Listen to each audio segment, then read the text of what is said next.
everyone. What a great day to be here. I want to say a huge thank you to all the people that helped put the pizza on the patio together last week. What a great time of fellowship. Thank you guys for going the extra mile to create a place for fellowship, for relationships to develop, and for conversations to happen. Our dream team that puts all those events together is actually meeting right after service in that room right across there. It's called the Homeroom Suites. And if that's something that you think you might be interested in, go hang out with them and find out what we do to put events together.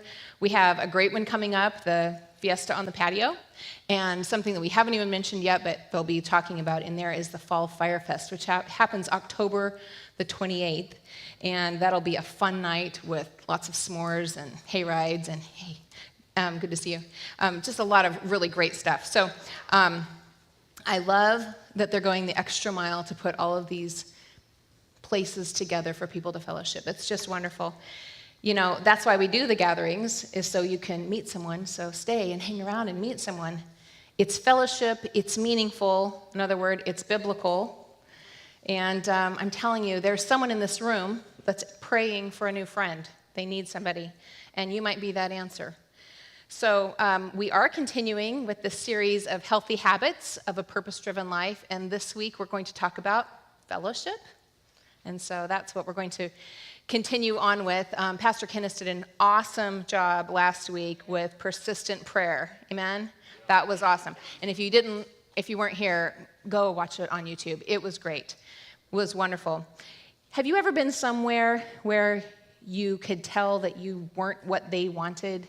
You didn't measure up to what they needed or what they thought you needed to be, and so you weren't included.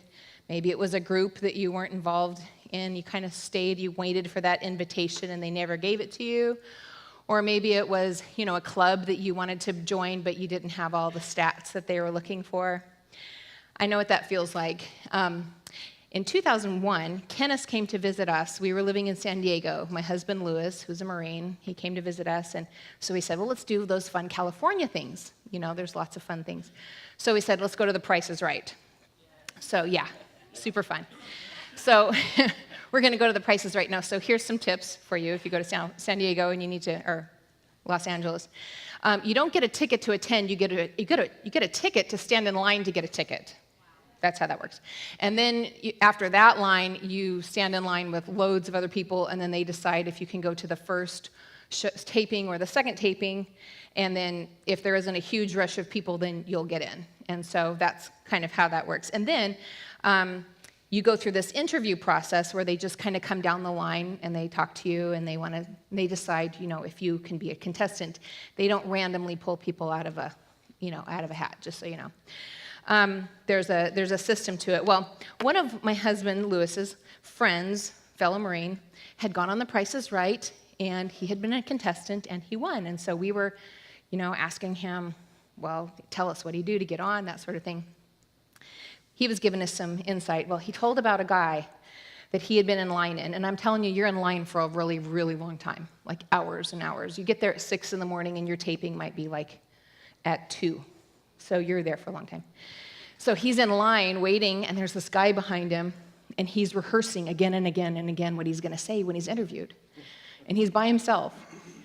And he said it so many times that the guy telling my husband this had it memorized, And so it was like, hi, my name is Bob, and I'm from Wisconsin, and I take a week's vacation every week, and I come out here, and I try to get on The Price is Right, and I've watched The Price is Right since I was little, and I record it every day, and I watch it, and I love Bob Barker, and I really want to be on The Price is Right. Hi, my name is Bob, I'm from Wisconsin, hours of, hi, my name is Bob. I mean, our friend could have done it for him, So they get to him. And first of all, you have this big, huge name tag, Price is Right name tag, that's like Bob, right? That's already. So they get to him and they say, so what's your name? And he's like, Bob. And then it's silent. So where are you from? Wisconsin. And they're like, great, enjoy the show. It's going to be really fun. Head right through those doors. And then he went, and then it kind of came to him, and he was like, ah! And then, just like rows and rows of expletives as he's entering in and sitting, And so I really wanted to get on this show, okay? And I had done my research. I was totally prepared. I'd been watching for weeks and recording and like looking at the prices and they reuse the same stuff, just so you know. Anyway, they were using Sebring convertibles. That was their big prize. I really wanted one of those. It was $29,750. I knew what it was. I was like, I'm on. So we get in line and we go through that process, Kenneth, my husband and I, and apparently we weren't fun enough. We just weren't fun enough. And they were like, enjoy the show. So we went in. Now, if I ever go back, I am developing a persona, and I am committing to it, okay? I'm going to have a T-shirt with lights in it that flash, and I'm going to be really loud and zany. I'm going to be awesome. And I'm going to be so excited, I'm just shy of hyperventilating. And then they're going to pick me, because guess I'm really good at the game. And there was a Sebring convertible that day, and it was in the Showcase Showdown, and it was $29,750, and I knew it, and I screamed as loud as I could, but that person didn't hear me. So I was like, it's $29,000. Anyway, I would have won if I had been chosen, I'm just saying. So, but that feeling of, okay, enjoy the show, it kind of hurts. I wasn't enough for those people. And I'm a pretty, self-sufficient woman. I believe in myself, but I was acutely aware that I wasn't enough for them. And I want to belong. I actually do. I like to belong. Now, obviously, it's a game show, so it doesn't hold a lot of water unless you're Bob from Wisconsin, and then it means the world to you. Bob, I hope you made it one day.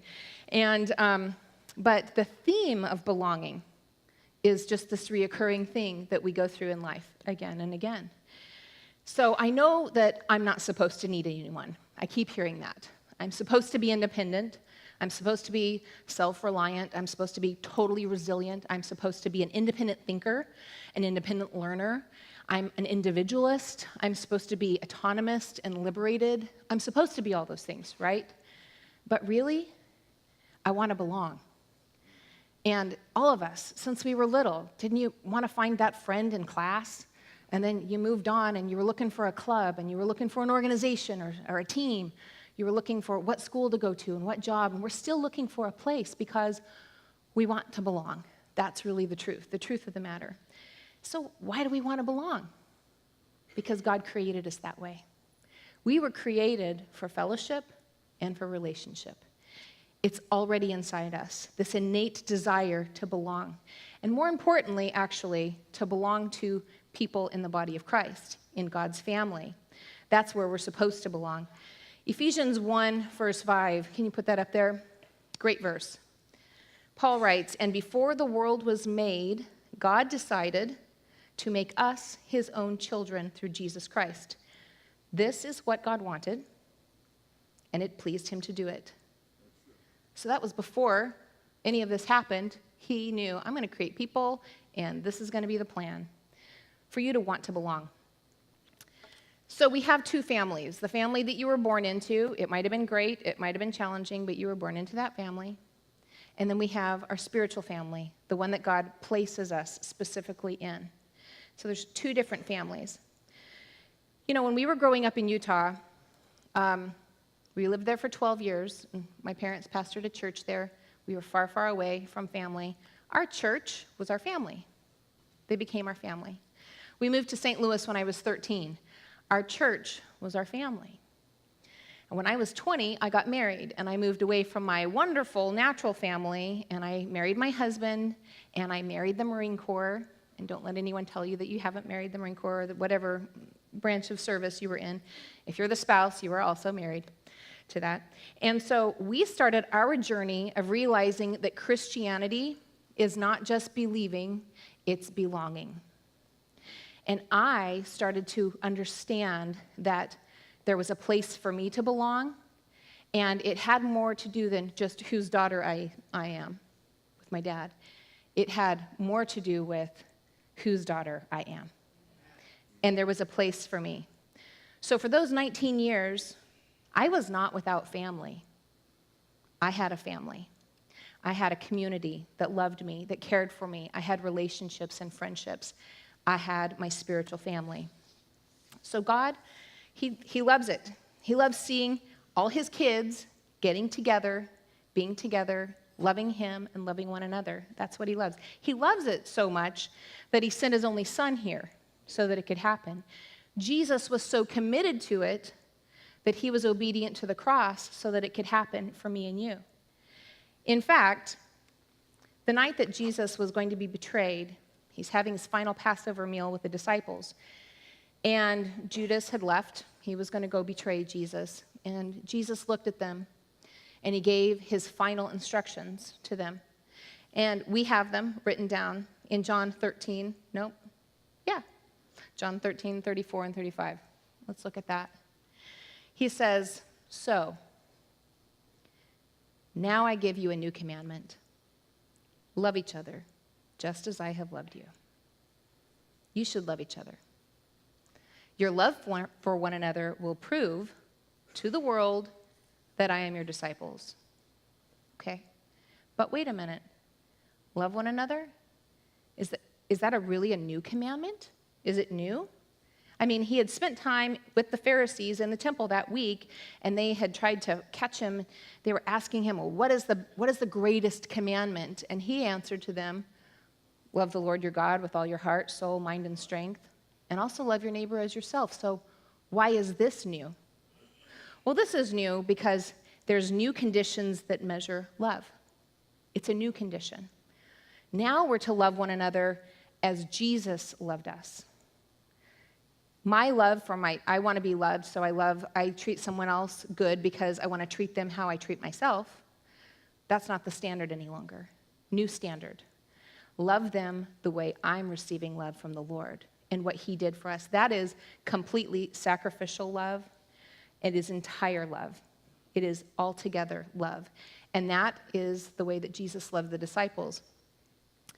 So when we're doing that, we prove to the world who we belong to. There's some great things in church. Worship is great. I love worship. But it doesn't say your great worship is going to prove to the world that you're mine. I love understanding the Bible, but it doesn't say because you understand the Bible, the world will understand who you belong to. What it says is, to the world, when they see you loving, they will know who you belong to. That is the new measure. The disciples took this command so severely to heart that we actually have 59 one another's listed in the New Testament. It's different ways to love one another, different aspects of love. And there's 59, and they're called the one another's. And I, thank you, BibleGateway.com, did some looking through, and these are the ones that I found. And I'm going to read through them. Love one another. Love deeply, be devoted to one another, live in harmony with one another, honor, accept, don't judge one another, instruct, greet, agree with one another, restore, encourage, be like-minded, be at peace with, serve, be kind to one another, be compassionate to one another, forgive, speak the word over one another, sing psalms, hymns, and spiritual songs over them, submit to one another, have the same mindset, bear with one another, spur one another on to love and good things, meet with one another, don't slander, don't provoke, wait for one another, be gentle, be patient, care for one another, teach, admonish one another, do good, don't speak evil of, pray for one another, share with one another. That's a lot of one another's. That was actually 45 that I located. The other ones I think are just love for the rest of the 59, but there's 59 times that it's listed. That's a lot of one another's. How do we do that? How are we going to do that? Well, very practically, we get the opportunity to do that the more we're together. That's just what we have, more opportunity. In Acts 2, we hear what the early church did. This is just after Peter preached his great message. They'd been filled with the Holy Spirit, and 3,000 people had come into the fold, had entered salvation. Acts 2, 42 through 47. I'm going to read this. This is what they did right after that. They joined with the other believers in regular attendance at the apostles' teaching sessions and at communion services and prayer meetings. A deep sense of awe was on them all, and the apostles did many miracles. And the believers met together constantly and shared everything with each other, selling their possessions and dividing with those in need. They worshiped together regularly in the temple each day, met in small groups in homes for communion, and shared their meals with great joy and thankfulness, praising God. The whole city was favorable to them, and each day God added to them all who were being saved. So each day, someone is seeing this, and they're being added to the body of Christ. We have that same opportunity. It's an awesome opportunity to come every Sunday and be with fellow believers. We also have a way to go deeper with our life groups. And when you get someone's phone number and you give them a call, that's also another connection. There's so many ways. These are things that we need to pursue. These are very important things. Last week was a win all the way around, in my opinion. High fives, everybody. That was home runs left and right. We had just this awesome sermon, and then we got to see 10 of our friends get baptized, which was beautiful. And then out on the patio, kids are playing, on the playground and kicking the soccer ball with pizza on their face and sticky ice cream hands, and we're having conversations. And some of them are deep, and some of them are new. Some of them are introductions. Or some of them are, they've never come to church before, and they're just figuring this thing out. It was wonderful. It excites me. Why does it excite me, you say? Well, I understand that life moves at the speed of relationship. That's how fast your life will move. And growth happens in the context of relationship. If I'm not in a relationship, I don't even know if I've grown. I might think I love. I might think I'm patient. Then I'm with somebody else, and I find out, oh, maybe I'm not. Maybe I need to work on those things. Maybe I can be a little bit more. Where you are right now, you are because of a relationship that you're in, or maybe multiple relationships that you've had in your past. And that's why you are where you are. That next step that you want to make in your life, that's going to happen because you're in a relationship with someone. And they're going to take that step with you, or point you to that next step, or model it for you. That breakthrough that you're looking for, that thing that only you know about, that you're wondering, am I always going to do this? Is this always going to be part of my life? Will I ever get over this? All of those things. That's going to happen because of someone that you're in a relationship with. They're going to help you take those next steps. That growth that God wants for you, that will happen in relationship. And it's all going to happen because of relationship. Now, last Sunday night was awesome. We had our first CFC Youth Tribe Night. It was great. I want you to know that we've had so much fun because all of us leaders, the leaders of the Tribe Nights, we've been getting together and having meals together and talking with one another and learning about one another. We've been playing all the games that the youth are going to play. And why are we doing that? We're doing that because we need to learn how to love one another so we can model it for this next generation. They're only going to do the things that are modeled for them. So that's why we're doing it. When I was in California, I was in a small group, and there was a lady that was there, and she said, can we just all go back in time to our seventh grade selves and tell us that this is how you treat people? Can we do that? And then another lady said, I was never included with the girls. I don't know what they wanted, but I didn't have it. I never had a girlfriend. I never had anyone say, hey, come sit with me. So I just hung out with the boys. And she said, I'm pretty sure my life would be different. She was in her mid-30s. I'm pretty sure my life would be different right now if I'd have had these kind of relationships back then. Wow. That's amazing. That's true. She was being totally honest. Now, I don't have a time machine, so I can't go back, and I can't fix her life that way. I can't. What I can do on Sunday night is work with some of these young ladies, help them pick a lane, help them define boundaries in their life, give them some relationship skills, and help them walk through those things. Why? Because I can affect change in a preemptive way before we've even got there. We can start establishing that.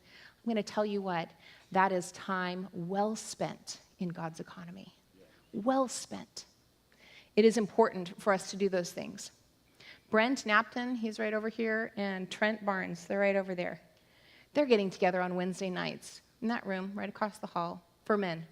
Why? Because they want a place for men to gather.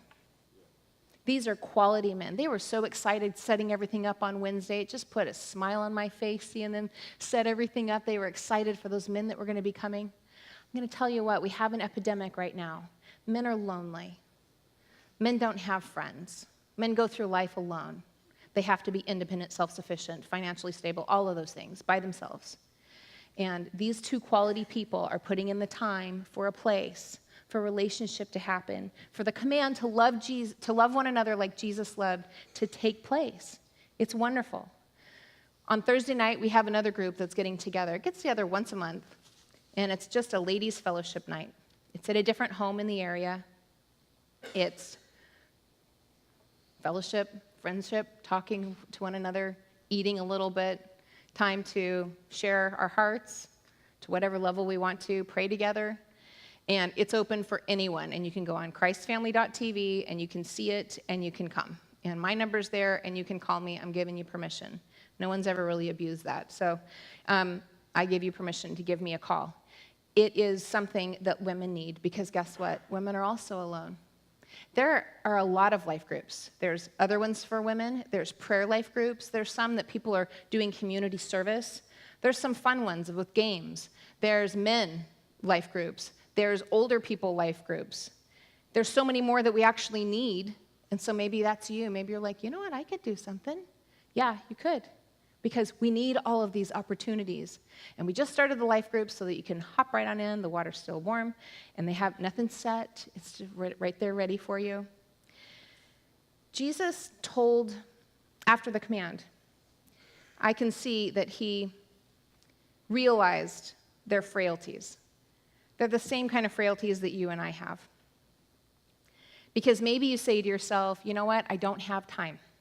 I just don't have time. I'm barely making it, just like I am. I'm barely treading water. The water, and look, okay, I'm barely there. How can I do something else? Or maybe you say, Juliet, I get it. You actually like people. I don't. That might be you. Yeah, that might be. I don't understand what's in it for me, really. The men's camp, yeah, that's not something that I would ever do. Well, Jesus looked around at that group of people that he was eating with. He could see them tired, the exhaustion, their limitations, their frailties. He's about to leave, and for the love of Pete, they can't get along with him there, let alone he's about to take off. And let me just tell you, Jesus' words are echoing throughout eternity. He's here. He's looking at you. He knows your frailty. He knows your limitation, your weakness. He knows those things that you've never done before. He knows your fears. He knows all those things. This was his answer to that. In John 15, he says, yes, I am the vine. You are the branches. Those who remain in me and I in them will produce much fruit. For apart from me, you can do nothing. Wow. Don't think you're going to do any kind of God-amazing stuff on your own. It can't happen. We have to have the Lord. And when we're abiding in him, right there, just abiding in him, and he's abiding in us, I'm able to do that commandment. I can't even fulfill this commandment unless I'm with people. So that's kind of like you're going to have to know how to get along with some people. But here's the thing. I'm going to abide in the vine. And guess what? There's going to be branches on this side of me and that side of me that God placed there. People that are my assignments of people to be lovely to. And guess what? They get the opportunity to be lovely to me and to do that to me. So when I was a little girl, we used to sing this song. And now we have all kinds of great stuff. But back in the day, you might have just had a guitar, or maybe someone on a piano, or maybe there wasn't any instruments, and we just all kind of sang together, and someone picked a key, and then That song could go really, really fast or really, really slow, or it could go fast and slow within 2 or 4 measures. I mean, it was right. But it's a great song, and I'm going to sing it for you. And it says, I have a new way of living. I found a new life divine. I have the fruit of the Spirit, abiding in the vine. Abiding in the vine, abiding in the vine. Love, joy, health, peace, he has made these mine. Oh, I have prosperity, power, and victory, abiding in the vine. How awesome. Yeah. So simple, but it's the truth. What's in it for you? What's in it for me? Love, joy, health, peace, prosperity, power, victory, and so many more. Those are the ones that someone fit into that song. But so many more. And they're there for you, and they're there for me. You know, when I'm abiding in the vine, I have an opportunity to fulfill that commandment. And I give somebody else the opportunity to fulfill that commandment. Someone that God put us together, grafted into the branch right next to me, and we're all next to one another, intertwined together on purpose. This isn't accidental. This is on purpose. We have to know that God had a grand design. If he chose this before the foundation of the world, clearly he could come up with some circumstances that would get us together. And it's his design. The new church, the early church, they began to be persecuted. There was a man named Stephen. He's the first one that we have recorded that he was martyred. There was a man named Saul, and he held the edict in his hand, and he carried the coats of the men who stoned Stephen. He was so convinced that Christianity was heresy. And those early Christians, they lost homes. They lost all their possessions. So many of them just escaped the city with their lives. And they went to the various areas all around in the Middle East. And some of them landed in the city called Antioch.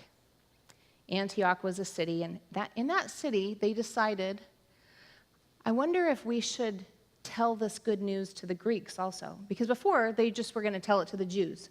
They weren't going to make any. They thought it was a Jewish thing. This is the next step of Judaism, but they didn't realize it was open to everyone yet. Well, they did. They opened it up to the Greeks. And there were people that started coming to Jesus. Well, that news went back to Jerusalem. It went back to Jerusalem. And a man named Barnabas said, I got to go check this out. Now, Barnabas was the encourager. And he saw it. He was so encouraged. He went back. He found Paul and brought him into the city. Now, the reason that these people are even in Antioch is because of this kind of stuff that Paul was stirring up. His name was Saul then. But he'd had a conversion. And so he's Paul now. And so when they first see him, they're actually pretty terrified. Like, he's going to turn on us. We're all going to be wiped out. But he doesn't, and he stays there with them for that year. And it was in that city that all those believers were first called Christians. And it's where we get our name. It happened right there. Now, they used the city of Antioch as a headquarters to do all their mission fields, just going out, starting churches all over the lower part of Asia. What strange circumstances? Strange circumstances. Acts tells us it was the hand of God. God uses strange circumstances. He creates strange circumstances. My parents are here, moved here at the age of 55, both of them, with no financial backing, with a dream burning in their heart and burning in their mind, and my dad seeing again and again a cross falling onto 290 at the point where there was just land and cows. That's all there was, land and cows. Kenneth had just been married a couple of months, and he moved here with Samantha. Folks, no prospects, no connections here, nothing that made sense on paper. Nothing but the hand of God. What are the circumstances that brought you here? Were you challenged and you kind of just ended up here? Were you promoted to a new job and it landed here? Are you in the middle of a failure and that's why you're here? Are you a kid and your parents just happened to move here and you settled here? Or maybe you're one of those people that were here back in the day when it was land and cows, and you've watched all this stuff grow up around you, and you've been like, what's going on? I remember when we couldn't even see anything way out there. It's not circumstances. It's not just random events, random acts that took place. It is the hand of God. On purpose, God has put us together. Divinely linked, our branches next to one another.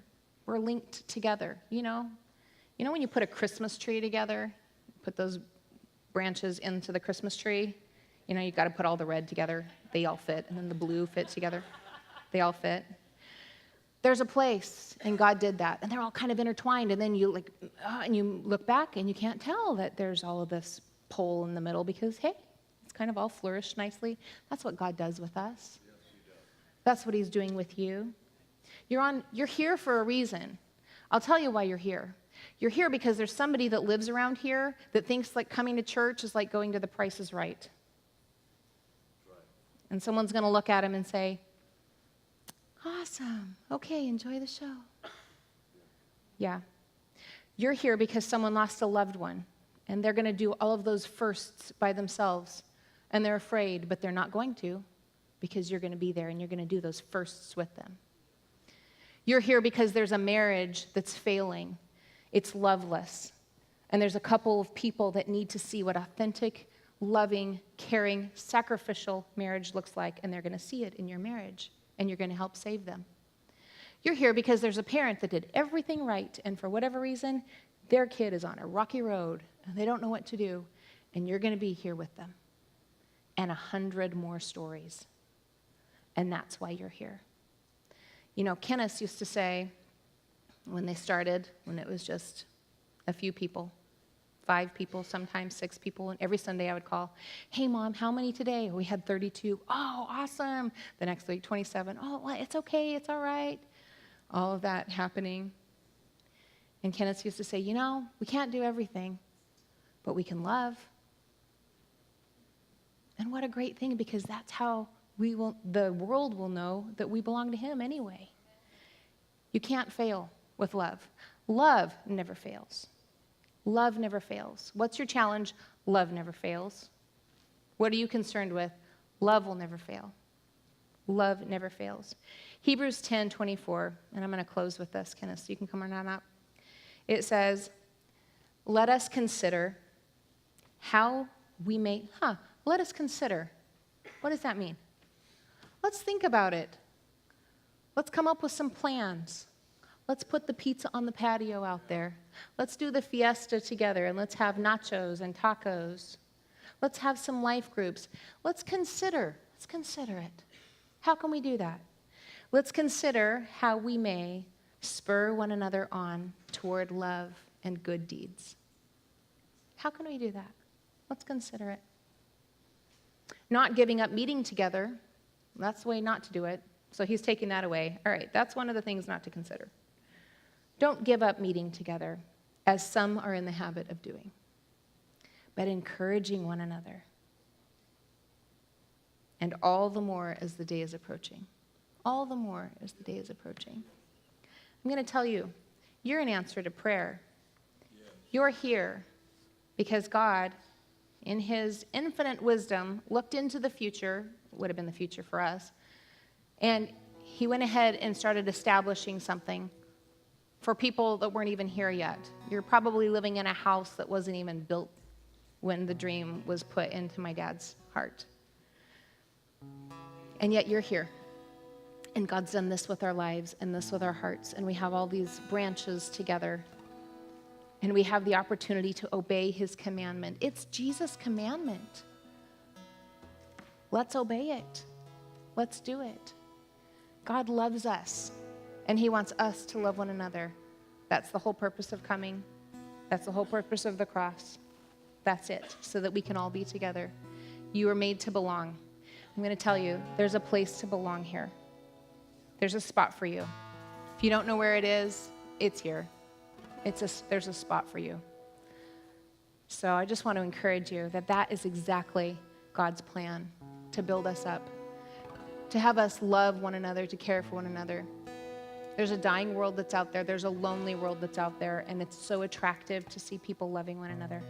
It's so attractive. You know, life isn't all just woohoo, fun. I mean, in 2 of the life groups that I'm in this week, there's been 2 different people in the hospital.